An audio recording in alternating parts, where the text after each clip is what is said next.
السلام عليكم ورحمة الله وبركاته.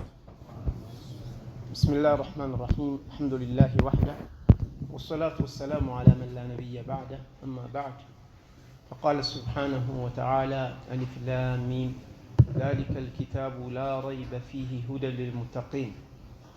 قال سبحانه وتعالى أم حسبتم أن تدخلوا الجنة ولما يأتكم مثل الذين خلوا من قبلكم مستهم البأساء والضراء وزلزلوا حتى يقول الرسول والذين آمنوا معه متى نصر الله ألا إن نصر الله قريب. الله سبحانه وتعالى فقاده هنا يا رمضان النور أقام سنة رمضان እኛ ወደ ተሻለ የምንለወጥበት ወር እንጂ ማብቂያ አይደለም ብለናል። ማብቂያው ጀነት ውስጥ እንገባ ነው። እስከዛ ድረስ ልፋት ጥረት ያስፈልጋል። አቡበከር ሲዲቅ ረዲየላሁ ዐንሁ አንድ ግሬ ጀነት ገብቶ ሌላኛው እስከሚገባ ድረስ አላምንም ነው ያለው። እርግጠኛ አልሆነም። ያው አንዳንድ ሰዎች በጣም ጥቂቶች ቢሆኑም ረመዳን መጀመሪያ ላይ ነሻጣቸው በጣም ከፍተኛውንና ከዛው እየቀነሰ ይመጣል። በየሳምንቱ እየቀነሰ ጭራሽ መጨረሻ ደግሞ አሽር ለአዋኺር ሲገባ በጣም ወደ ኋላ የምንል ሰዎች አሉ። ያ ክሳራ ነው። ዋናው መጨረሻው ነው። መጨረሻው ካላማረ መጀመሪያው ብቻ ዋጋ የለም ነው። መጀመር ይቻላል፣ ዋናው መጨረስ ነው። ማንኛውም ነገር መጨረስ ነው ወሳኝ። ከዚህ በፊት እንዳነሳ ነው ማራቶን ማንኛውም ሰው መጀመር ይችላል፣ ግን እኩል ይጨርሳል ወይ ነው? ሮጦ መጨረስ ይችላል ወይ? ይሄ ሳይኮሎጂ በአቋራጭ ጀነት ለመግባት ማሰብ ትልቅ የተሳሳተ አመለካከት ነው። በተለይ በአሁኑ ሰዓት ዩቲዩብ ላይ አቋራጭ የሆኑ መንገዶችን ይናገራሉ።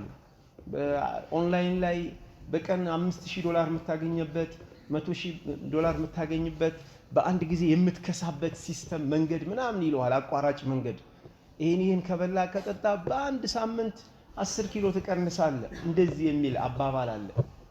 ይሄ በጣም የተሳሳተ ነገር ነው።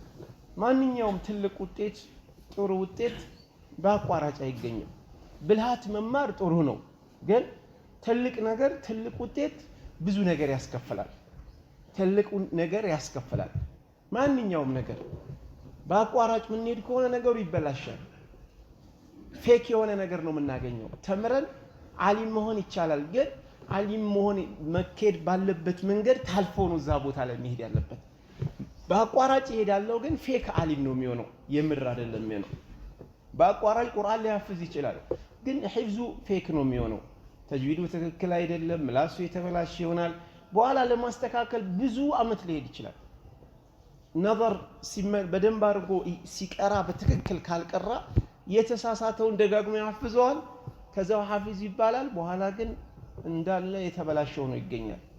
በኋላ ኢማም የሚያውቁ ሰዎች ሲሰግዱ ይሰቃያሉ። ምክንያቱም የሱን ስተት ማያውቁ ሰዎች ሊደሰቱ ይችላሉ። ስለ ቁርአን ማያውቁ ሰዎች ድምጹ ሲያምር ምናምን ሊሉ ይችላሉ። ግን ስለ ቁርአን የሚያውቁ ሰዎች ግን ከኋላ ስቃያቸውን ነው የሚያዩት። ለምን? ማዕና ይበላሻል፣ መኻሪጁ ሲፋው ይበላሻል፣ በጣም ይሰቃያሉ። አንዳንዶች አንሰግድም ሁላ ይላሉ። በቃ እኔ ቤቴ ነው መስገድ የምፈልገው፣ ምክንያቱም በቁርአኑ እየተጫወቱበት ይላሉ፣ ፊደል እየጣሉ እንደዚህ እያደረጉ ብሎ ይላል። ከኋላ ብዙ ሰው ነገ ይሰግዳል። ከሁሉ በላይ ደግሞ ከነዛ ታላላቅ መላእክቶች ጋር ደረጃ ቦታ ይዛል የተባለው ያገኛል የተባለው አልማሂሩ ቢልቁርአን ነው። ቁርአንን በደንብ አድርጎ አሳምሮ የሚቀራ በተጅዊድ በደንብ አድርጎ የሚቀራ ሰው ወልአኽዙ ቢተጅዊድ ሐትሙን ላዚሙ መን ለም ዩጀዊድ አልቁርአን አሲሙ። ኢብኑ ጀዘሪ እንዳሉት በተጅዊድ መቅራት ቁርአን ግዳጅ ነው፣ የምርጫ ጉዳይ አይደለም። በተጅዊድ የማይቀራ ሰው ወንጀለኛ ነው የሚሆነው፣ አጅር አያገኝም። ሁለት አጅር ያገኛል የተባለው ለማስተካከል እየለፋ እየጣረ ያለ ሰው ነው፣ የለፋበትና የቀራበት እንጂ ማስተካከል እየቻለ አልሐምዱሊላህ ረብል ዓለሚን አርማን ረሂም ማሊክ የውሚዲን ይሄማ ወንጀል ነው። ወንጀል ነው እኮ አማርኛ ነው፣ አረብኛ አይደለም። ይሄ አማርኛ አልሐምዱሊላህ ረቢል ዓለሚን የሚል አረብኛ አለ የለም። ስለዚህ ሰው ረጋ ብሎ ራን ተፍኺም አድርጎ ዳል የምትወጣበት ቦታ አማርኛው ድድ ላይ ነው ደ ነው የምንለው።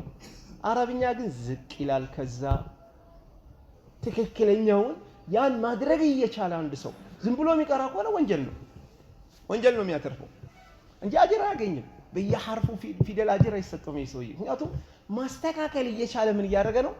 እያበላሸ ነው። ማስተካከል ይችላል ረጋ ብሎ በትክክል። አንዳንድ ሰው አሁን ሲቀራ እንዲበል እንጂ ስትለው ወዲያው ያስተካክላል። ስለዚህ አውቀ ነው የምታበላሸው ማለት ነው እንጂ ከአቅም በላይ ሆኖ የምላስ ችግር ኖሮበት ጥርሰ ፍንጭት ሆኖ የሆነ ነገር ከሆነ ችግር የለም። ከአቅሙ በላይ ነው ግን እየቻለ ራ ብሎ ማወፈር ያለ ረ ብሎ ያነበዋል። አልሐምዱሊላህ ረቢል ዓለሚን ረ ብሎ ራ የሚባል ነገር የለም። ራ ሙፈኸም ነች፣ ወፍራም ነች። ከስር ብቻ ስትሆን ነው የምትቀጥ ነው ያን ጠብቆ ማለት። ሌላው በአፍንጫ አልሐምዱሊላህ ረቢል ዓለሚን ይሄ አላህ ንግግር ነው። አንድ ሰው መጥቶ አንዴና ደናና ማን ቢል አይደብርህ? አያስጠላም? የአላህ ንግግር እኮ ነው። ቁርአን የአላህ ንግግር ነው፣ በስርዓት ነው። ዝም ብሎ በአፍንጫ ማውራት ተገቢ አይደለም። በስነ ስርዓት በአፍ የሚወጣውን በአፍ ረጋ ብሎ ፐርፌክሽን የግድ በጣም 100% ነው ማለት አለ። ይሄ ራሱ በሽታ ነው። ስንቀራ ምንም እንከን የሌለው ማለት ራሱ ሌላ በሽታ ነው። እሱ ራሱ ሌላ ደግሞ ጽንፈኝነት ነው። ምንም እንከን መኖር የለበትም ነው። ግን አንድ ሰው የሚሰራውን ስራ አስተካክሎ መቅራት አስተካክሎ መቅራት ይከብዳል። በትክክል አንድ ሰው ቁርአን ልቅራ ካለ 2-3 ጁዝ ሲቀራ ከንፈሩ ምንድነው አገጭ ሁሉ ያመዋል። ያውቱ መድ በደንብ ሲስብ መኻሪጆችን ሲጠብቅ ሲፋውን ሲጠብቅ ያመዋል፣ ይደክመዋል፣ አይችልም። እንዲህ ዝም ብሎ ንድቶ ብዙ ጁዝ መቅራት አይችልም። ምክንያቱም በደንብ አድርጎ ከንፈሮችን እያንቀሳቀሰ ነው። ضم ሲያረግ ከንፈሩን እየሰበሰበ ለሌላው ሐረካዎች ለስኩን ከንፈሩን እየመለሰ እየሰበሰበ ተፍኺም ሲያደርግ ከፍ እያረገ ምላሱን ከውስጥ ከፍ አድርጎ ለማወፈር ሲሞክር ያ ሁሉ ጭንቅ ይርበዋል፣ በጣም ይደክመዋል። ሌላ ደግሞ ዝም ብሎ በዚህ የሚቀራ ሰው አለ ከንፈር ሳይንቀሳቀስ ንባብ አለ እንዴ? የተወሰነ ድምጽ መውጣት አለበት።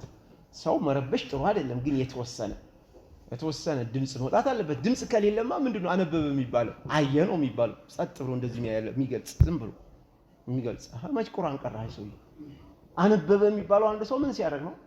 ከንፈሩን ሲያንቀሳቅስ ነው። ስለዚህ ማንኛውም ነገር የራሱ የሆነ ዲስፕሊን አለው። ዲስፕሊን አውቆ መሄድ ነው ለምንፈልገው ግብ ላይ የሚያደርሰን። ቢዝነስ ሰርቶ ሀብታም ለመሆን የፈለገ ሰው የቢዝነስ ህጉን ዲስፕሊኑን ጠብቆ መስራት፣ ታታሪ መሆን፣ ሪሌሽንሺፕ ከሰው ጋር ያለውን ግንኙነት ማሳመር፣ ለቢዝነስ ህግ የተቀመጡ ነገሮችን መጠበቅ ነው። በትምህርት ጎበዝ ለመሆንም ልክ እንደዚህ ነው። በአካዳሚክ ትምህርት ጥሩ ደረጃ ለመድረስ ማጥናት፣ የማጥናት ዘዴዎችን ከሰዎች መጠየቅ፣ ኖት እንዴት ነው ማውጣው፣ እንዴት ነው ማጠናው፣ ይሄ ጥሩ ነው። ግን በአቋራጭ መንገድ ዶክተር መሆን፣ ፕሮፌሰር መሆን ይሄ ፌክ ነው የሚሆነው። አትሆንም፣ የውሸት ነው የሚሆነው። የውሸት ነው። ሁሉም ጊዜ ከፍ ማለት ከባድ ነው፣ መውረድ ነው። ጀነት ከፍታ ስለሆነች ከባድ ነው።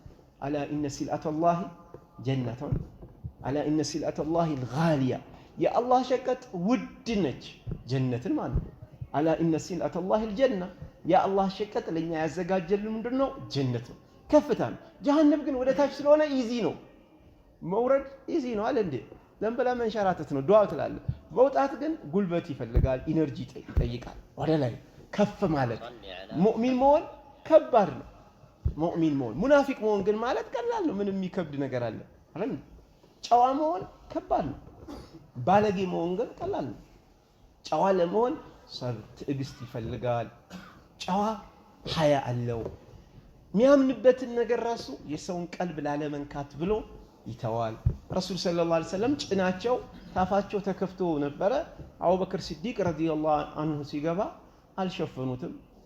ዑመርም ሲገቡ አልሸፈኑም። ዑስማን ሲገቡ ግን ሸፈኑ። ለምን? ዑስማን ይደነግጣሉ ነው፣ ታፋቸውን ካዩ በጣም ስለሚያፍሩ። አያ ጨዋነት ይሄ ነው። እሳቸው ከዑስማን ይበልጣሉ። ጨዋነት ማለት ሀያ የሚባለው ከእድሜ ከምን የተያዘ አለ። አንዳንድ ሰው ለትልቅ ሰው ሀያ አድርግ ነው፣ ለህፃንም ለምን አይሆንም? ህፃኑ ልጅ ማይወደውን የሚያፍርበትን ነገር በሱ ፊት ማድረግ የለም። ወላጆች በልጆቻቸው ፊት ማያደርጉት ነገር አለ። ለምን? ሐያ ከእድሜ ጋር የተያዘ ነገር አይደለም፣ ከእውቀት ጋር የተያዘ አይደለም። ረሱል ሰለላሁ ዐለይሂ ወሰለም ከዑስማን ይበልጣሉ፣ ምንም ጥርጥር የለውም። በሁሉ ነገር ይበልጣሉ አለ። ስለዚህ ለሱ ግን ሐያ አደረጉለት። አቡበከር ይበልጣል ከዑስማን፣ ሐያ አላደረጉለት ማለት እሱ በዚህ ነገር አይደናበርም። ጭናቸውን ታፋቸውን ቢያይ ምንም ስለማይመስለው አላረጉም። ሐያ መስጊድ ውስጥ መጥተህ ሰፈል አወል ትልቅ መሻይኾች አጠገብ እሳቸው ጋር አልቆምም። ሐያ እንዴት ከእሳቸው ቆማል? እሳቸው የነት አቀማመጥ እያ አልቀመጥም። ሼህ ጋር ኪታብ ልትቀራ ስትል ነው ትልቅ ሰው ናቸው፣ ደስ አይላቸውም። ስለዚህ ዝቅ ማለት አለብኝ። በሌላ አባባል ምን ነው? ኢሞሽናል ኢንተለጀንት፣ የሰዎችን ስሜት ማዳመጥ። ባለቤትን የሚደብራትን ነገር በሷ ፊት አለማድረግ፣ ይደብራታል በቃ። ስለዚህ የራስ ስሜት ከራስ ስሜት የበለጠ የሌሎችን ስሜት ማድመጥ፣ የሌሎችን አስሎንጋስ ሸሪዓን እስካልጣስን ድረስ። በሸሪዓ ጉዳይ ከሆነ ነው ሸሪዓ ከሁሉ ነገር በላይ ነው። ሸሪዓው ከሁሉ ነገር በላይ ነው። ሐራም እንስራ ማለት አይደለም። ሐራም እንስራ ማለት አይደለም። ሸሪዓው አፕሪሺየት የሚያደርጋቸው የሰዎችን ስሜት መጠበቅ፣ የመስጊድ አደብ የመሳሰሉት። ስለዚህ አንድ ሰው ይሄ እንዲህ አይነት ነገር ለመጎናጸፍ ልፋት ይፈልጋል፣ ጥረት ይፈልጋል። በቀላል አይመጣም። ምክንያቱም የሰውን ስሜት መረዳት፣ ይሄ ልጅ ምን ይወዳል ምን ይጠላል የሚለውን መረዳት፣ ጥሞና፣ ብዙ ነገር ይፈልጋል። ስለዚህ ከፍታ የሚባለው ነገር ልፋት ይጠይቃል። በቢዝነስም ይሁን በኢልምም ይሁን ስንቶቻችን 20-30 ዓመት ኪታብ እንቀራለን፣ ግን ብዙም ለውጥ የለም። ለምን? በአቋራጭ መንገድ አሊም መሆን ስለምንፈልግ። በአቋራጭ መንገድ ምርጥ ሰለፊ መሆን እንፈልጋለን። ቀሚስ ብቻ በመልበስ ሰለፊ ለመሆን እንፈልጋለን ነው። ሰለፊ ለመሆን በደንብ አድርጎ አቂዳ፣ የሰለፎችን አቂዳ ማጥናት ያስፈልጋል። ከነሱ ተቃራኒ የሆኑትን የጀህሚያውን፣ የሙዕተዚላውን፣ የምናምን ያ ለመረዳት ደግሞ ትልቅ እውቀት ይፈልጋል። ዝም ብሎ በአቋራጭ ሄዶ አይደለም፣ ረጋ ብሎ ማጥናት ይፈልጋል። ምንድነው ልዩነቱ? የሐሳቡ ልዩነት ከየት ተፈጠረ? በተግባርስ ምን ለውጥ አለው? ይሄ ሐሳብ ብቻ ነው ወይስ በተግባር ለውጥ አለው? እነዛ ሰዎች ሊሳሰቱ ያደረጋቸው ምንድነው? በዚህ ስህተት ከእስልምና ይወጣሉ አይወጡም? ጊዜ ይፈልጋል።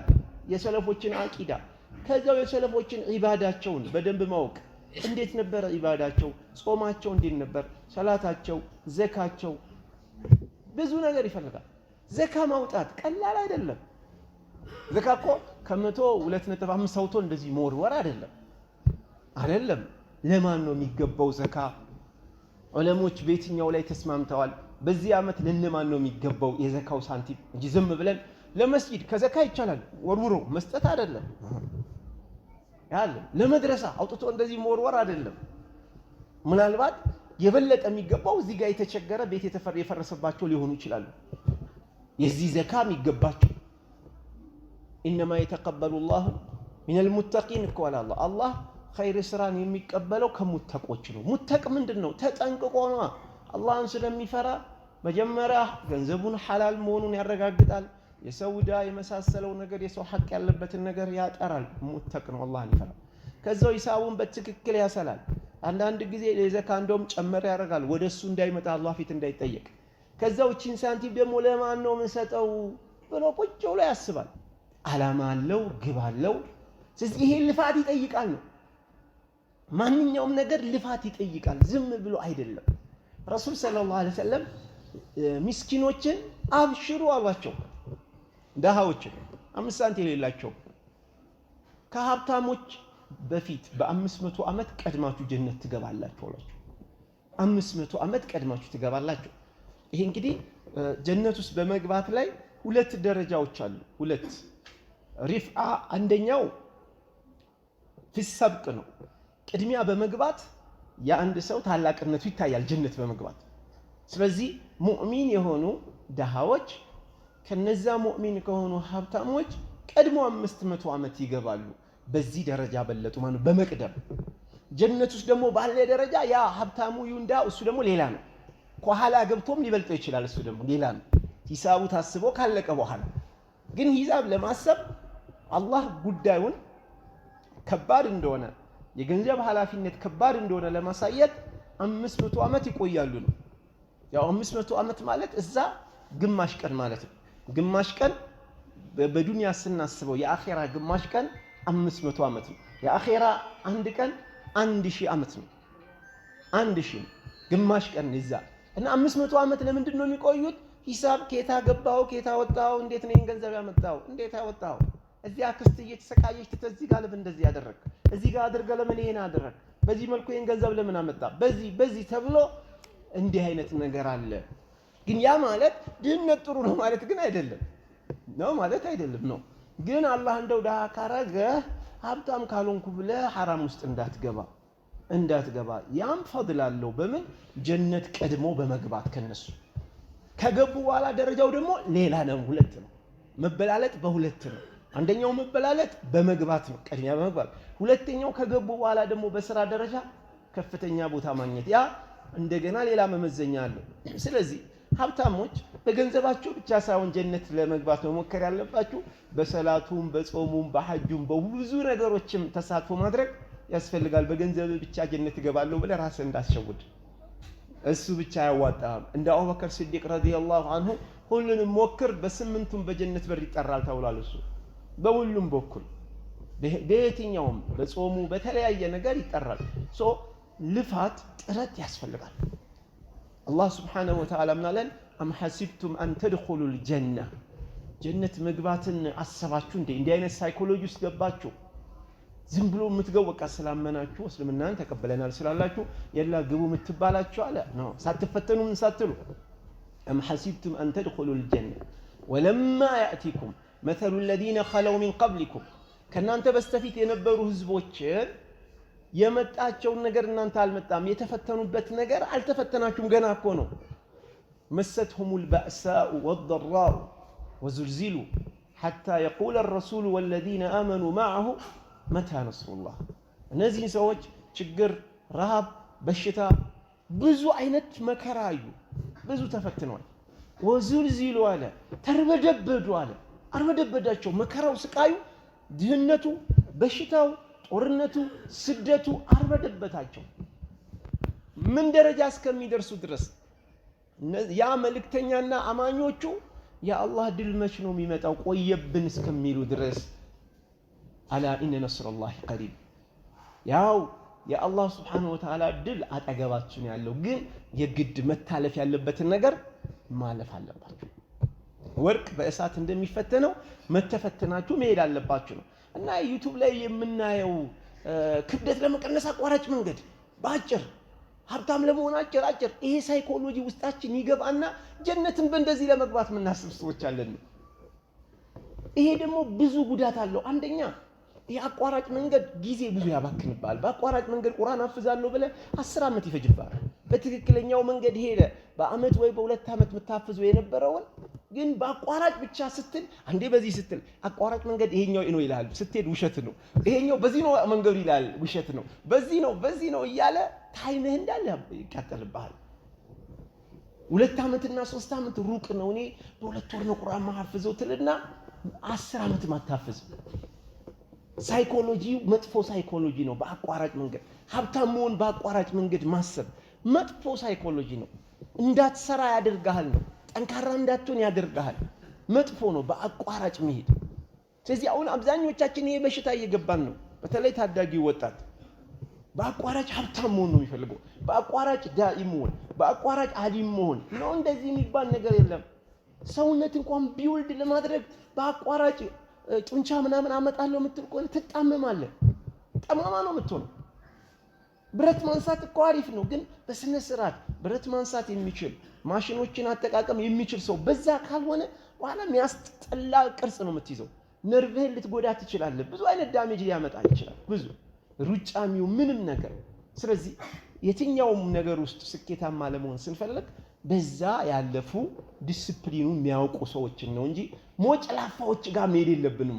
ሞጭላፋ የሆኑ ሰዎች እነሱ ጋር አይደለም መሄድ። እነሱ ሞጭላፋ ናቸው፣ አጭበርብረው ነው፣ በፌክ ነው ፕሮፌሰር የሆኑት፣ በፌክ ነው ሀብታም የሆኑት፣ ውሸታሞች ናቸው። ትክክለኛ አይደለም። ትክክለኛው ጋር ግን ሄደ ስትጠይቀው ይነግራል። ይህን ሀብታም ገንዘብ ለመሰብሰብ የሄደበትን መንገድ ምን ያህል እንደደፋ፣ ምን ያህል እንደታገሰ ከታች ጀምሮ ልብስ እያዞረ ሰልባጅ እያዞረ ያለፈበትን መስመር ሁላ ይነግራል። አሊሞችም ልክ እንደዚሁ ምን ያህል አሊም ለመሆን የተሰቃዩበትን መንገድ መስመሩ ይነግርሃል። አንተ ያን መንገድ መከተል ነው። እሱ ዘዴዎችን ነው እንጂ መማር ያለብን አቋራጭ መንገድ ነው ጥሩ አይደለም። ውሸት ነው። አቋራጭ የሚባለው ነገር ውሸት ነው። አላህ Subhanahu Wa Ta'ala ለሁሉ ነገር መንገድ አበጅቷል። ሰማያትና ምድርን በ6 ቀን ፈጠርኩኝ አለ። በቃ ያ ፕሮግራሙ ነው፣ የአላህ ፕሮግራም። ለመውለድ 7 ወር 8 ወር 9 ወር ልጅቷ ማርገዝ አለባት። የግድ ነው። ሳታረግዝ ልጅ ከየት ነው የሚመጣው? የሚመጣ ነገር የለም። አላህ ይችላል። አዎ ይችላል። ለመርየም እንደሰጠ ግን ያን መንገድ ተከተሉ አይደለም አላህ ያለ። የሙዕጂዛን መንገድ ተከተሉ አይደለም እኛ የተባልነው። አላህ ያስቀመጠው ህግ ነው።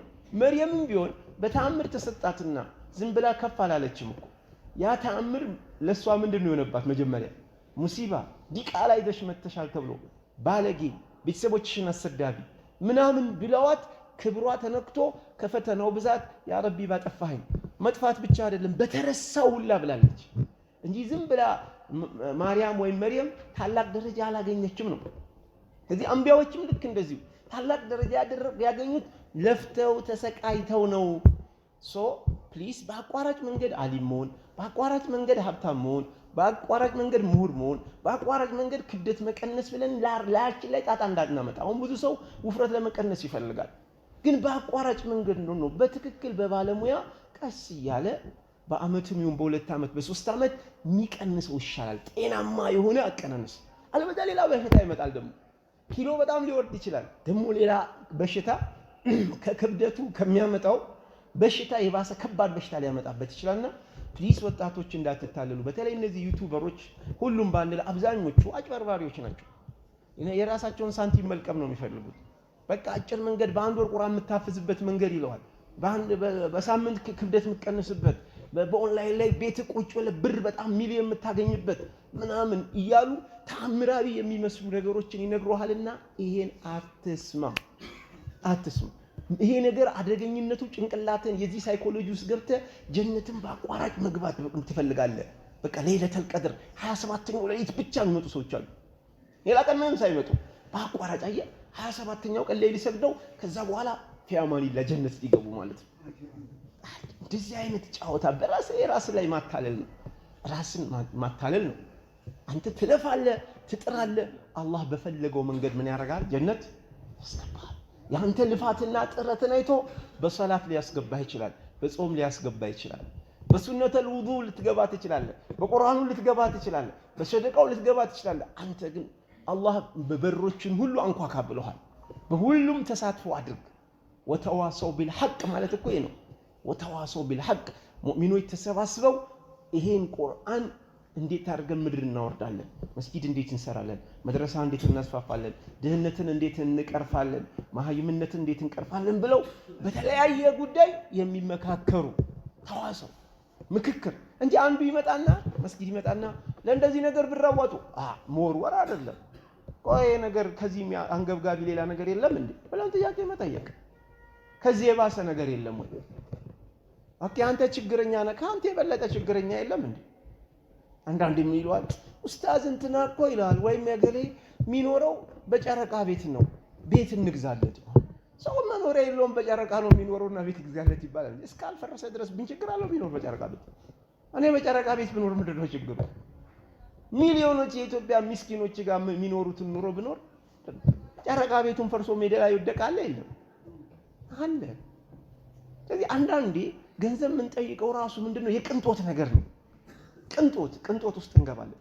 ስንት ሰው የተራበ ያለ በቢሊየን እዚህ ጋር መስጊድ እንስራ። ቅንጦት ውስጥ መግባት የለብንም። ከመስጊዱ ሰጋጁ አይበልጥም? ይበልጣል አይበልጥም? ይበልጣል። ሙእሚኖች እየተቸገሩ ስንት መከራ ውስጥ እየገቡ በህመም እየተሰቃዩ ያሉ አሉ። ከኢልም የሚወጡ ደረሳዎች አሉ ብዙ ከችግር የተነሳ። ስለዚህ እነዚህ ነገሮች አላህ የምንፈራ ከሆነ ቆም ብለን ችግር ሁሉ ቀራፊ አላህ ነው። እኛ ግን እንዴት አድርገን ነው ለሁሉ የምናዳርሰው? ለሁሉም አካል የሚገባውን ሐቅ የምንሰጠው?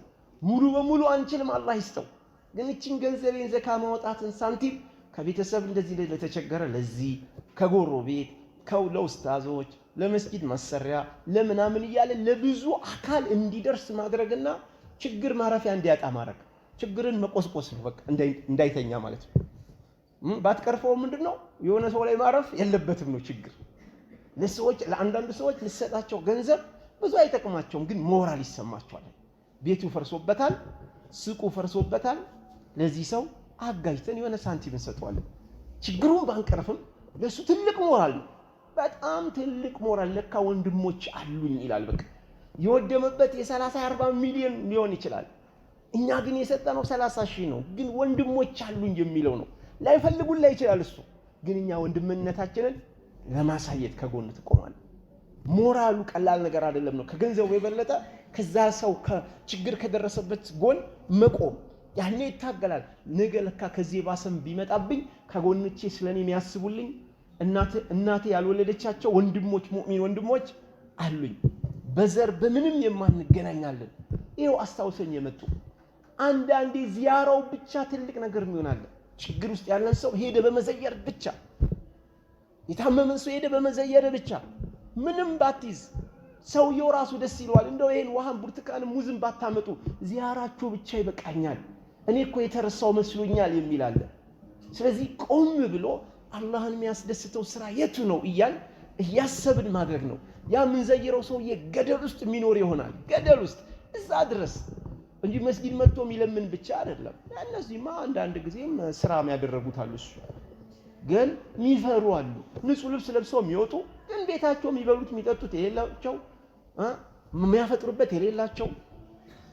መበረታት ያለበት ይሄ በየመስጊዱ የሚፈጠር ነገር ይሄ መበረታት አለበት። ይሄ በአመት አንዴ የጎዳና ይፍጣር ምናምን ሳይሆን በየመስጊዱ በየሰፈሩ። ለምን ብዙ ችግረኞች ችግራቸው ሳይታወቅ አብረው ያፈጥራሉ። በቃ እዛው መስጊድ ውስጥ ባለበት አንተ እንደ ቀልድ የሰጠኸውን ቴምር ዋና አፍጥሮበት ይሄዳል። አልহামዱሊላህ በቃ ሰው አይጠይቅም። በግርግር አፍጥሮ ይሄዳል።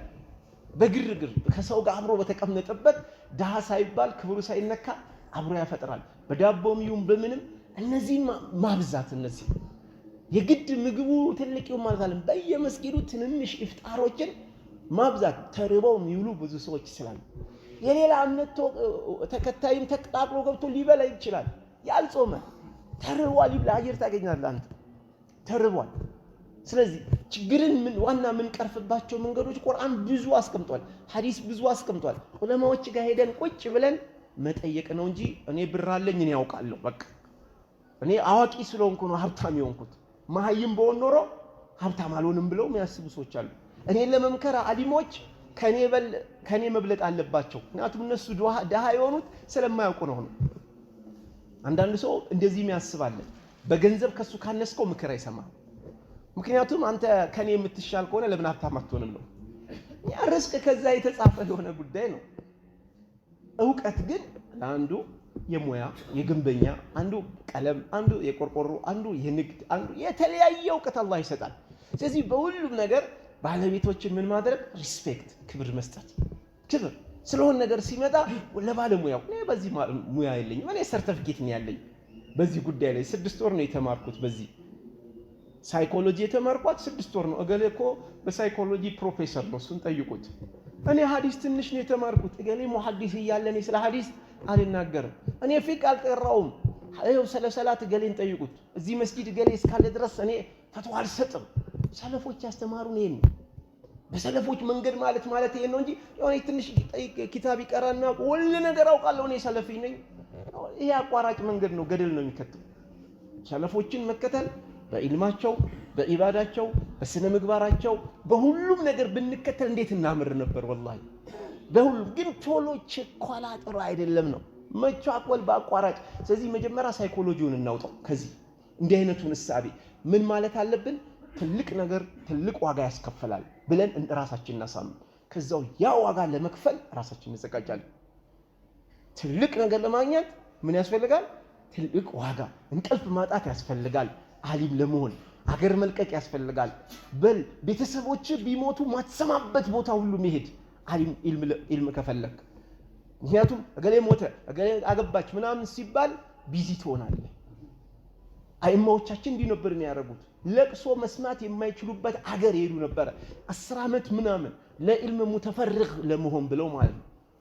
እንዲህ አይነቱን ስሜትና ሞራል ይዘን ቢዝነስ ውስጥ ብንገባ፣ ስፖርት ውስጥ ብንገባ፣ በዲን በሁሉም ነገር ስኬታማ እንሆናለን። መጀመሪያ ሳይኮሎጂያችን፣ አስተሳሰባችን፣ ስነልቦናችን ማንኛውንም ነገር ለመሸከም ዝግጁ ሆነ መግባት አቋራጭ መንገድ ሳይሆን የትኛውም እንቅፋት ቢመጣ እኔ አልፈዋለሁ በአላህ ፈቃድ ምንም ነገር አያቆመኝም ሙሐዲስ ሆናለሁ ሙሐዲስ ለመሆን ብዙ ነገር ነው የሚያስከፍለው እከፍላለሁ 10ሩን ቂራአ መማር ፈልጋለሁ 10ሩን የቁርአን አቀራር ስለዚህ የሚያስከፍለው ነገር ሁሉ እከፍላለሁ እድሜ ሙሉ ካስፈለገ እኔ እከፍላለሁ በዚህ ዲኑን መርዳት እፈልጋለሁ እንደዚህ ቢሊዮነር መሆን እፈልጋለሁ ቢሊዮነር ግን በሐላል ለመሆን ብዙ ስቃይ መከራ አለው ምክንያቱም ሌሎቹ በአቋራጭ መንገድ ሀብታም ሲሆኑ በአቋራጭ ሲሄዱ እኔ ደግሞ ገና ሰብሩ ከባድ ነው ይፈታተናል ሌሎቹ እያተረፉ አንተ እያተረፍክ አይደለም ሌሎቹ እየተንቧባ ገንዘብ ሲገባላቸው አንተ ጠብ እያለ ነው የሚገባው